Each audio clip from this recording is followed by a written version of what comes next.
God morning. It's an awesome and amazing morning. Why? Because I said so. I want to welcome you all here to Unity Santa Fe, a place where love is in action in every way, every day, and that I know for truth. Hey, everybody. Thank you. How y'all doing? I'm Cousin Jessie, and for those of you who don't know me, I'm a waitress at the Life Cafe, where our motto is, get a life. And I'm here today to talk to y'all about the Grace Our Space campaign. So would y'all like to hear some jokes? Yeah. Okay. How many Unity Santa Feans does it take to screw in the projector light bulb? None. They don't make parts for that old thing anymore. How many Unity Santa Feans does it take to hold the buckets under the roof leaks? 5. 1 to hold the bucket in the ladies' room, 2 to hold the buckets in the classroom, and 2 to hold the buckets under the canales. Okay, that's not a very funny joke. I'm not sure who wrote that. Oh, all right, one more. How many Unity Santa Feans does it take to push Debbie Bryant's Mini Cooper out of the mud hole in the parking lot after Sunday service? Okay, I don't know about y'all, but I don't think these jokes are funny. They're actually kind of depressing. What's that, Wanda? Those aren't jokes. Oh, those are the reasons for our Grace Our Space campaign. Okay, now I get it. Okay.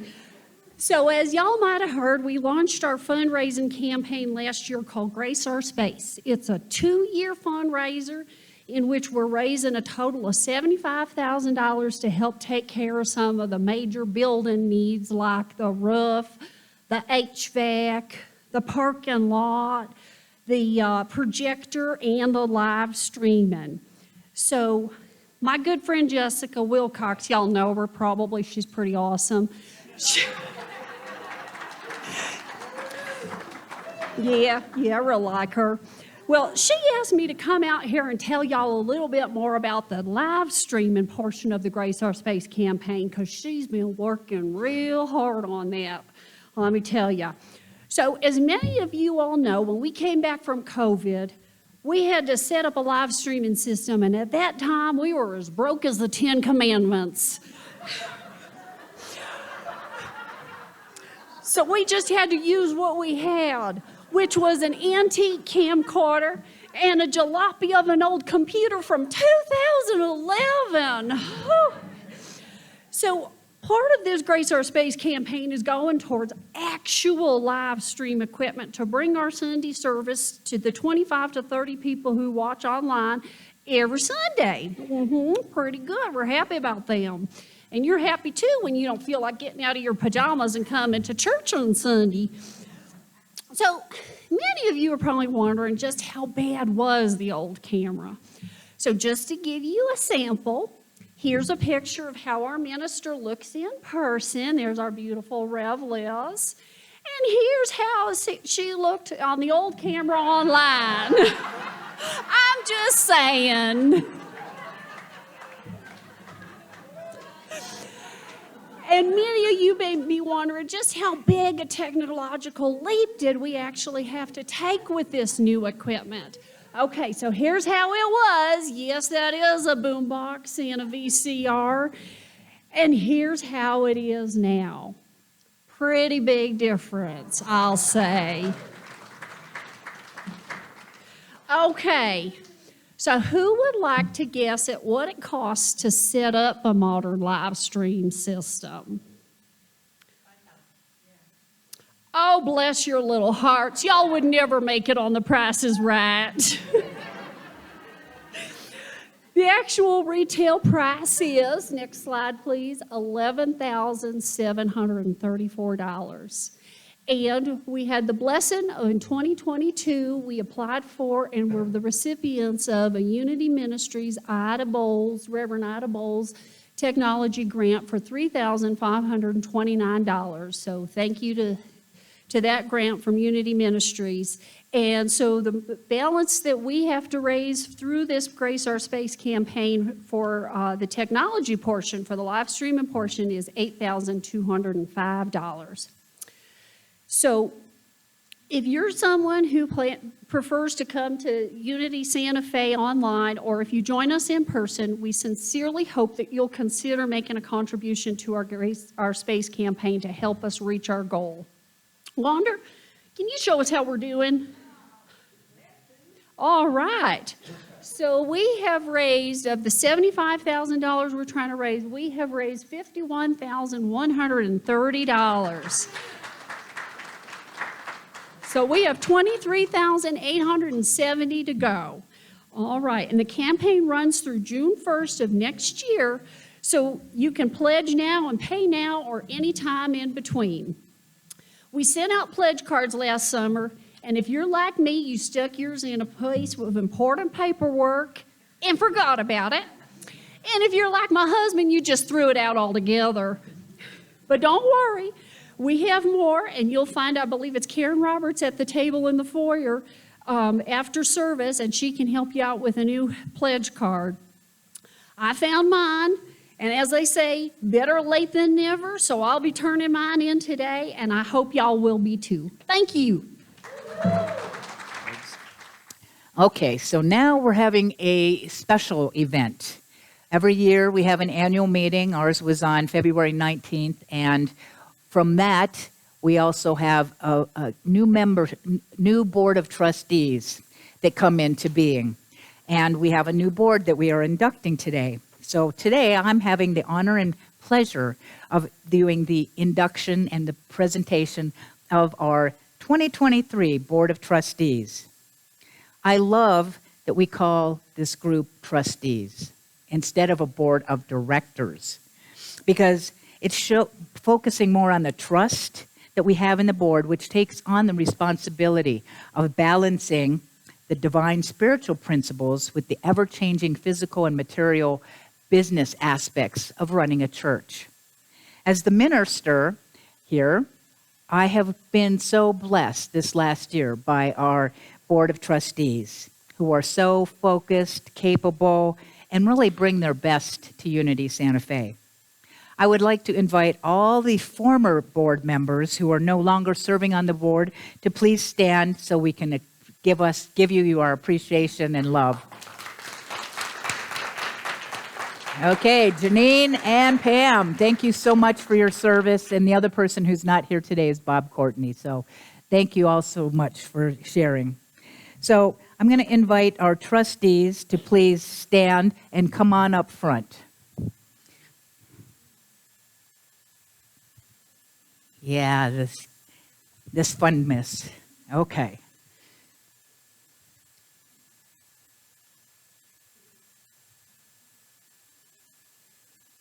So, I want to recognize, first of all, each person and the role that they are playing, their title.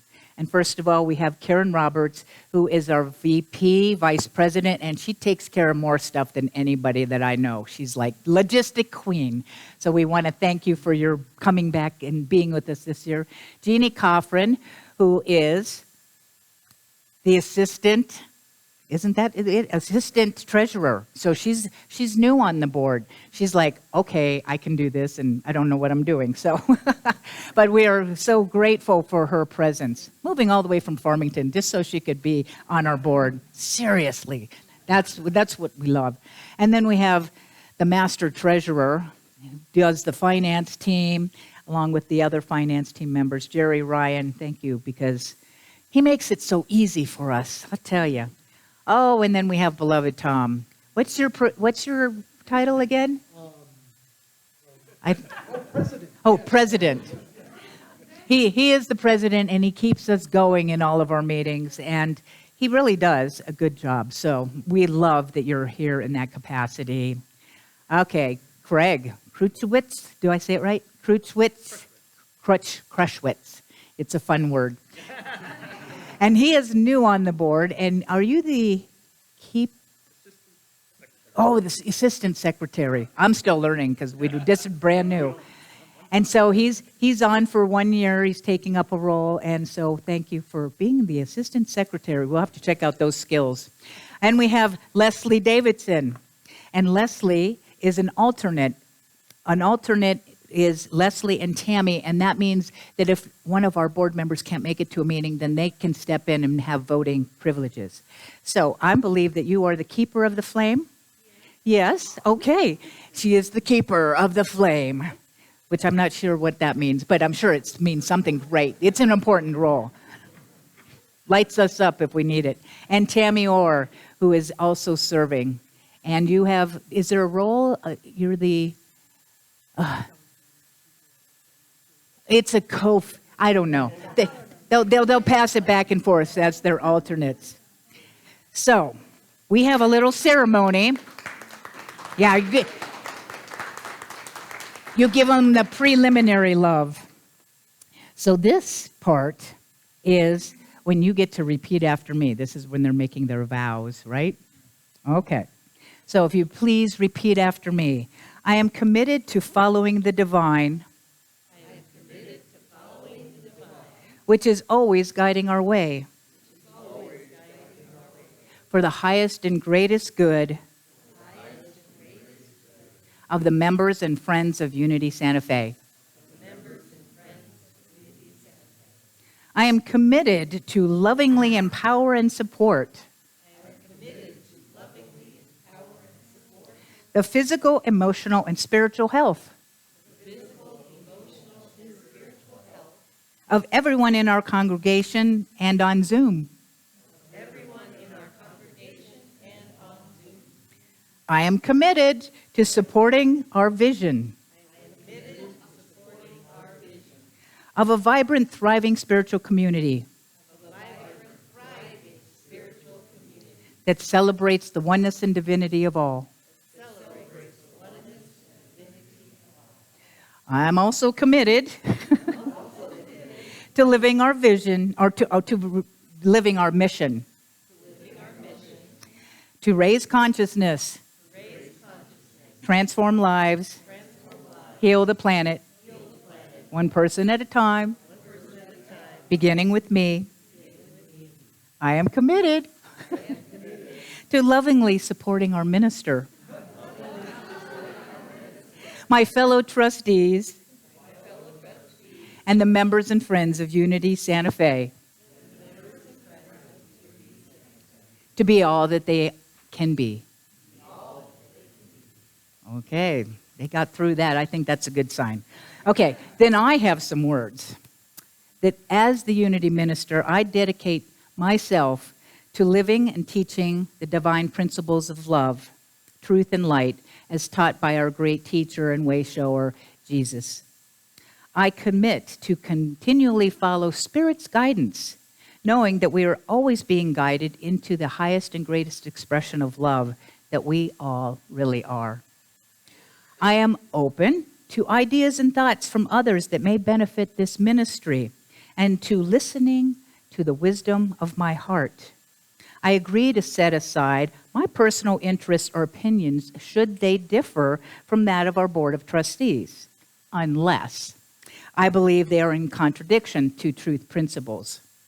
And last, staying focused on love's presence, I live in trust. I live in gratitude, knowing that the work that we are doing here is transforming the world. And so it is. So congregation, you have a part in this. You see before you our 2023 Board of Trustees, and you have heard the commitments made by them and by me. And now I'm asking you to stand and affirm together our congregational blessing of the Unity Santa Fe Board of Trustees that appears up on the screen. Together, we bless our Board of Trustees, knowing Great Spirit guides each one in calling forth highest good for our spiritual community today and all the days to come. You pledge to support our board in their loving efforts to empower and strengthen the physical, emotional, and spiritual health of everyone in this congregation and in our spiritual home. We offer the Board of Trustees our heartfelt prayers, as well as those actions we, the congregation, can take to support our vision of a vibrant, thriving spiritual community that celebrates the oneness and divinity of all creation, and our mission to raise consciousness, transform lives, heal the planet, one person at a time, beginning with me. Thank you. That was beautiful. Please sit. And I hereby induct you, beautiful divine beings, as the Board of Trustees in loving service to Unity Santa Fe, with all the rights, privileges, and obligations pertaining to your offices. May you be abundantly blessed as you serve in and as divine love, wisdom, peace, light, and joy. Members and friends, this is our 2023 Unity Santa Fe Board of Trustees. Please join me now in celebrating.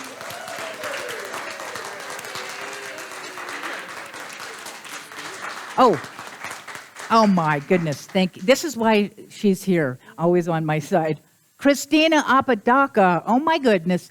These are for you, Christina. She is our cyber sanctuary divine being. She leads that team, and she is also the secretary of our team. She lives in Las Cruces.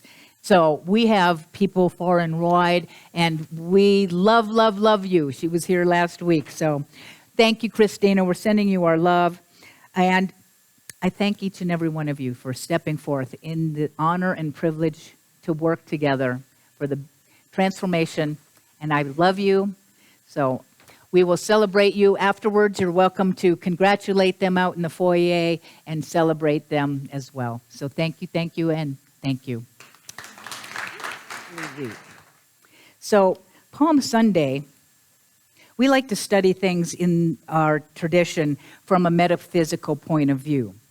And so metaphysically, Palm Sunday is the greatest story of transformation, being on the road of transformation. Transformation is talking about our consciousness. And today isn't really about Jesus. It's really about you. It's about me. Because we believe that every character, the whole Bible story is actually about the evolution of consciousness. You start with the man who's symbolized by Adam, and he was, after they, I won't go into that part, but it was all about that one who was centered on themselves. Oh, I want to be like God, so I'm going to eat this apple, right? So it was all self-conscious. Whereas the Christ consciousness is when the evolution is to recognize that we are all the divine in expression. And I don't have to try to be the divine because we already are. So the stories in the Bible, every character is an aspect of ourselves. We are the main characters. When you put yourself into the Bible in that way and say, how am I like that? Or how does that speak to me? It changes the whole thing. It's not literal. It's all metaphysical and symbolic. So the story of Jesus in the Palm Sunday is about you and your road of transformation. Jesus actually had two names. He had his cultural name, Jesus, or Joshua, most likely more in that frame. And he also had another name, Emmanuel. Joshua, or Jesus, was his cultural name. And Emmanuel means one with God. That was his spiritual nature. So in his journey, he moved from the Joshua, the man consciousness, to the one with everything in God consciousness, Emmanuel. Now this began when Jesus was 12.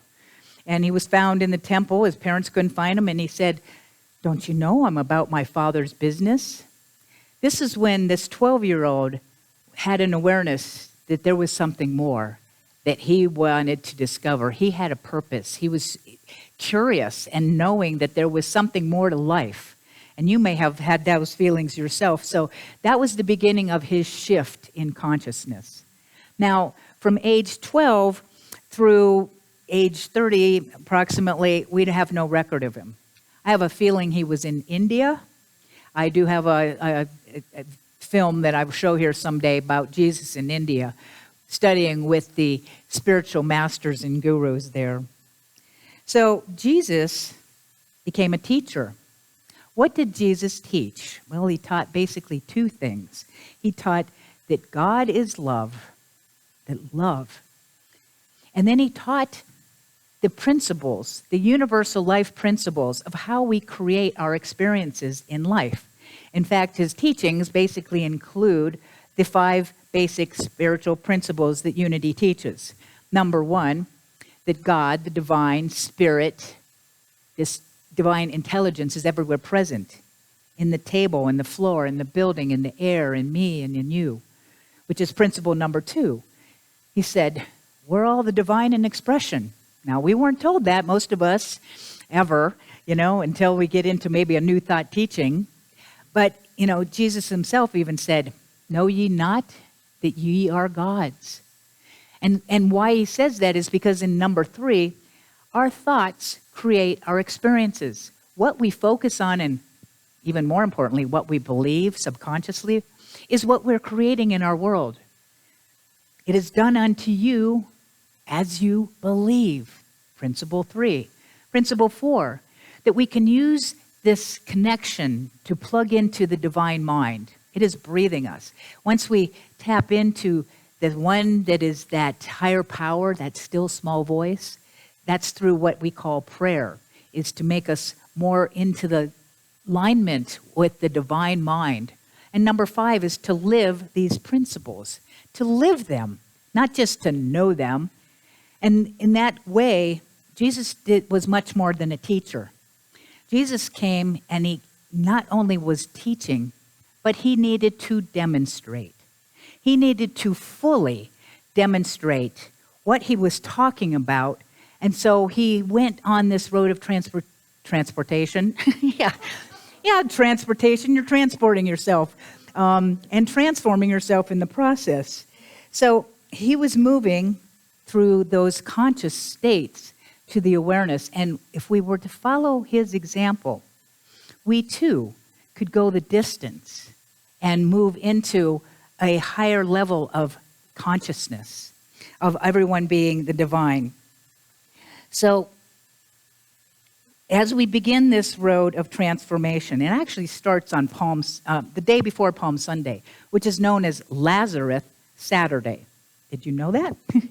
Lazarus Saturday is the day before he enters into Jerusalem, and basically his very good friend was sick, and Jesus was told, oh, he's sick and I should go. Well, he waited. And when he got there, Lazarus was already buried in the tomb and had been there for 4 days. And Martha, the one sister, said, Lord, if you'd been here, he wouldn't have died. And Jesus looked at her and he was like, but this was part of the plan. And what he said was, roll away the stone. And then he looks up and thanks God, recognizing spirit, and commands in a very loud voice, arise, Lazarus, come out. Arise, Lazarus, come out. Metaphysically, Lazarus represents the unconscious awareness of our divinity. Asleep, so to speak, not aware that I am the divine, that Lazarus was the divine. He was sleeping. That's what the unconscious means, that he's dead, but he's not awake. He needed to not just arise, but to wake up. It was a wake-up call, that you are the divine now.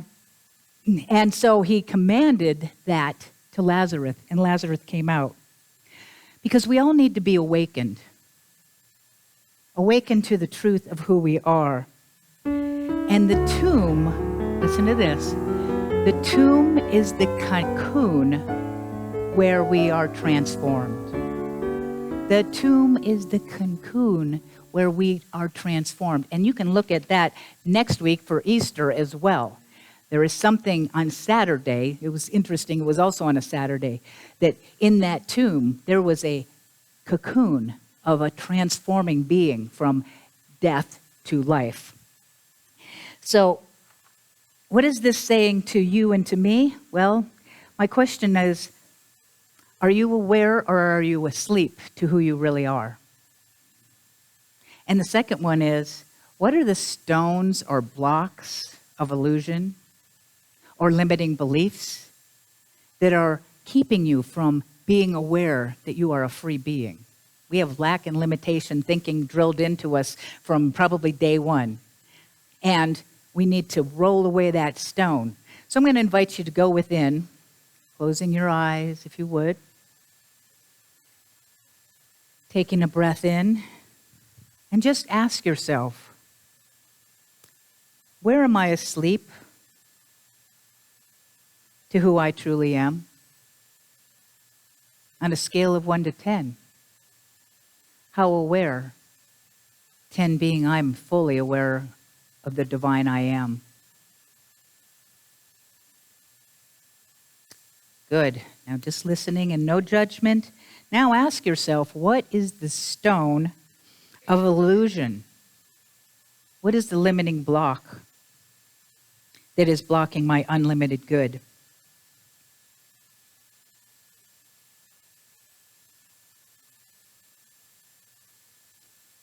And just accept what is revealed, and this might come to you later, and you can open your eyes if you wish. The truth is that awareness is the key to our being free. Awareness. Without awareness, you're just sleeping in the tomb of doom, so to speak. Being awake and aware. You know, Buddha was once asked who he was. And he was asked, are you an angel? No. Are you a saint? Buddha said, no. Are you a teacher? No. Then who are you? Buddha said, I am awake. I am awake. So now that we are waking up to this story of our own evolution, we are beginning this journey with Jesus on our own personal Palm Sunday into the road of transformation.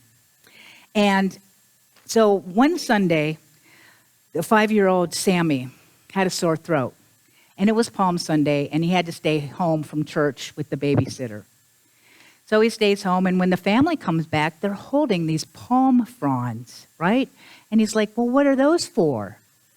And his dad said, well, those are what they either held over the head of Jesus as he walked by or put down in front of him. And Sammy said, well, wouldn't you just know it? The day I don't go to church, Jesus shows up.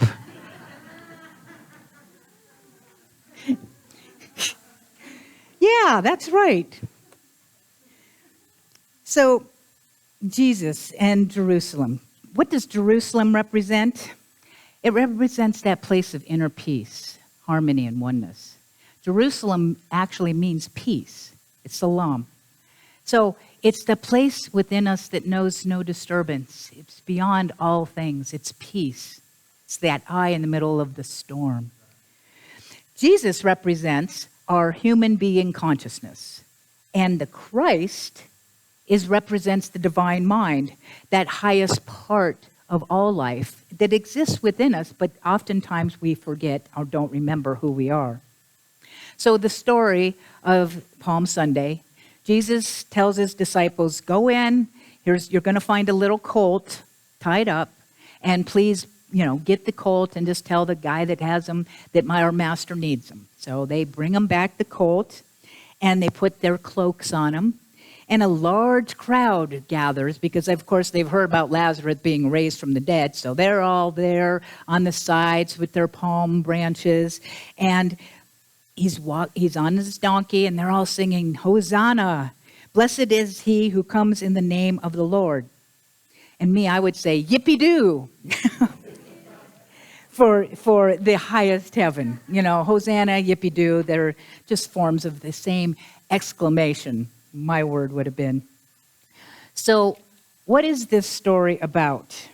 And I'm going to share an analogy with what happens in the road of transformation, because in the native indigenous people's heritage, the butterfly symbolizes that which is transformation. Yes, I am wearing the butterfly today. So it's what is going from the caterpillar, who is only involved with themselves, very limited, and only thinks about themselves and what can I eat, right? And where am I, just in the moment, very limited being. Well, that is the God consciousness of Adam. It is the self-only consciousness. It must then go into this thing called the cocoon, and it becomes a butterfly, which is free, beautiful, goes anywhere, understands that it can pollinate, and it's bringing its love in that form everywhere it goes.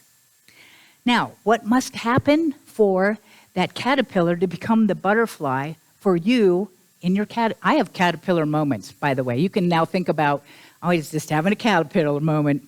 Or am I going to rise up into my butterfly self? So what has to happen to that caterpillar? It has to die. It has to die to what it's been, to its understanding that this is life. It has to die to everything it knows or thinks about itself. It must let go of all of its caterpillar thoughts of itself being limited in any way. Did you know that in order for a caterpillar to become a butterfly, that there are imaginal cells in the caterpillar that need to be activated so the transformation can occur? Okay, imaginal cells.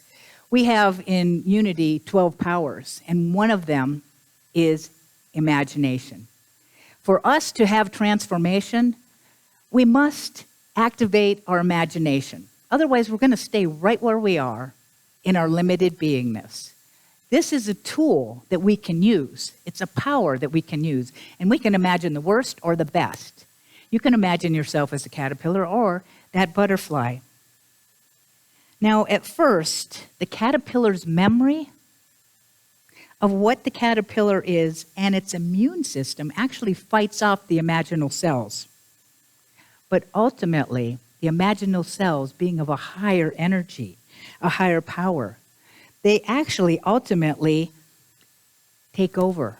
And the caterpillar has to submit to those imaginal cells so that transformation can take effect. So when you have your own resistance to that which is your imagination going, I'm a free butterfly, and I just didn't remember it, or I didn't know it. So here's Jesus, moving from his limited self. He had still that humanness within him. When he was on that road, I fully believe that he knew that he was going to die to everything he knew about himself as the man. He had to die to that.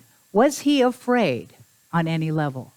I believe absolutely. He was human. He was just like you and me.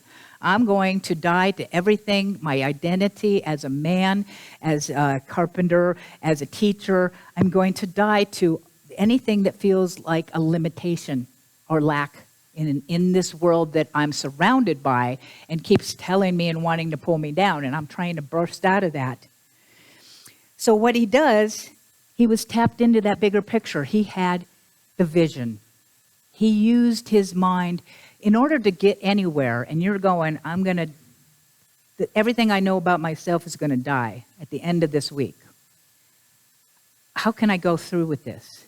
And I see this vision that Spirit gives me of who I really am and what I'm going for. So to move forth, we need to activate. In order to go the distance in your own transformation, we need to engage in this so that we can be the butterflies that we came here to be. Now, there's a few other symbols that I just want to mention. One is the donkey. Why did Jesus ride in on a donkey? I mean, there were horses, but the symbolism of a horse is, of a donkey is that they're humble. They're sure-footed. They take their time. They endure. They're persistent. And they just move with that steadfastness. And they're not spooked. A horse, in fact, on the other side of the city of Jerusalem, in came the pilot Pontius, and who was on a horse with all of his armies. And the horse is dancing and prancing. Well, the divine does not need to dance and prance. It knows who it is, and it's going to take one step at a time. You had the crowds that were there. They're representing the cheerleaders, their community. You can't do this road alone. He could have come in by himself or with his disciples. Cheering. We cheer each other on at this unity community. We cheer each other. We support each other. When you're down and out, we're here to support you. You can get through this. We're here behind you. Yippee-doo. Go for it. We'll support you, right? Then there's the palms. The palms themselves, that metaphysically represents the victory. The victory that every time we lay one down, we are going to the truth and not the lies and all the things that we've been conditioned to believe and think about ourselves in the world. Jesus also knew his purpose, his dharma. He says, Father, save me from this hour. And then that's his little mind, is save me. And then yet he just flipped into the butterfly, the Christ consciousness, and said, it was for this very reason that I have come to this time and hour. He was willing to go the distance because he had a mission, a vision. And he was going to go, even though it was scary. And the part of him was probably shaking, but he was aligned with that which is the divine within. So in closing, the road of your personal transformation, because this Palm Sundays is not about Jesus again. This is about you. Shifting, lifting, moving into the tomb. What can you let go of so you can rise up and to be the butterfly, the everyone is divine, including me, all the time, 24/7. That's what I aspire to. Well, he needed courage. We all need courage. And you think about it, how afraid are you going to be of losing who you think you are? What you hold most dear? But if you have that picture, and to really have the solid belief that Spirit is everywhere present, and I can never be by myself, that there is something that is guiding me in my steps on this road. The fear of the unknown. So, how do you muster up the courage? Well, Liz loves acronyms, right? Got to have an acronym, because that way she can remember, and you might remember too. It's ROAD. On the road of your personal transformation, to have that courage, you first, number one, remember who you are. I want you to put your hand here and repeat. I'm remembering who I am. I'm a God being, and so is everybody else, whether I think that or not.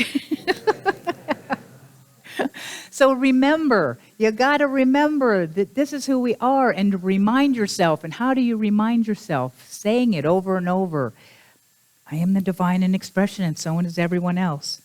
So you got the R. Next for road is O. To be open. You want to open the tomb of your limiting beliefs. Open the tomb of your limiting beliefs. If you have a limiting belief that came to you, or what are my limiting beliefs? Then you go, that's not true. What is the truth of me is that I'm a free, unlimited being, even though I don't feel like it, or I'm not as healthy as I think I could be, because Spirit doesn't know disease. So to be open and then create an affirmation, because you're taking away the stone of limiting beliefs, opening up to really a truth. Then the A, got R and O. A, activate your imaginal cells. We talked about that. In your meditation, in your playtime, when you're standing in line at the store, and thinking, oh, what does it feel like to be a butterfly? I'm really a butterfly, right? Think about it, feel it, imagine it. Have a vision of yourself living your ideal life. You can do that throughout the day. And D, decide and do whatever it takes to go the distance. Decide and do. And you can ask yourself this question from Mary Morrissey's teachings. She said, you can always do something. Do what you can with what you have where you're at. Do something. Take a step. The next one will be revealed. But if you stand frozen in your fear, you're not going to go anywhere. There's not going to be transformation. So you do little steps like the donkey. And so you can move into your own evolution of consciousness, shifting from the caterpillar self to the free, unlimited divine that you are in your butterfly being. You know, it takes courage. We often look at heroes as those that have the courage to go the distance. Well, I know something about you, that each one of you is a hero who can go the distance, because I know who you truly are. You are the divine in expression. You can try not to be, but I'm going to know the truth of you anyway. That's what Jesus did. He goes, and I have to know that for myself as well. So I celebrate the hero that each and every one of us is and our evolution of consciousness. And so it is.